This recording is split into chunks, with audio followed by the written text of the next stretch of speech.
हरि बाबू merchant association president थिले तथा आम रोटरी एलिट्र गोटे वरिष्ठ सदस्य थिले। से आमर बहुत गुड फ्रेंड, सुख दुखर साथी थिले। सब आम सागर आम गहन मिलामिशा करुले, जेनटा कि तांकर आज एब्सेंसटा बहुत फिल लगुचे। जो जेन हिसाब से तांकर डेथ होइए केन टाइप्र काँ करी काଣା है आम तो नहीं जानी, बाकी तांकर वियोगे आम समस्ते मर्माहत। आज देख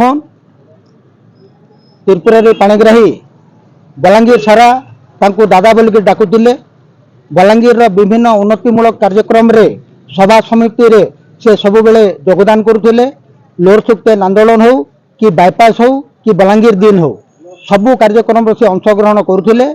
आउ से बलांगीर जो आमर व्यवसायी संघर सभापति थिले, तांकर मृत्यु रे आज समस्ते स्तब्ध होइचंती। कई भाभी पारु नाहंती जे त्रिपुरा पाणिग्राही आउ आम गहन रे नाहंती, से अछंती परि लागुची। आज बलांगीर तरफ समस्त व्यवसायी संघ तरफ एवं बलांगीर समस्त नागरिकों तरफ तांको मु श्रद्धांजलि ज्ञापन करुची। निश्चित भाव में एटा गोटे दुखद खबर।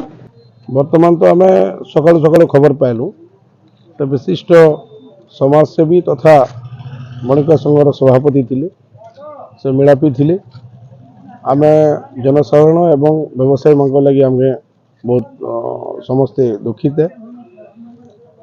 तो वर्तमान पर्यंत क्लियर नहीं जना पड़बार ताली, जेहेतु पुलिस इनक्वेस्ट करुचे। पुलिस रिपोर्ट पर जाकर आम क्लियर जना पड़वा। विश्वास तो कर घटना घटी गोटे तो आम विश्वास नहीं लगार आमको आणिक आम पोस्टमार्टम सेंटर रखलु न, फिर भी विश्वास नहीं लगार आम बड़े दुख घटना घटी।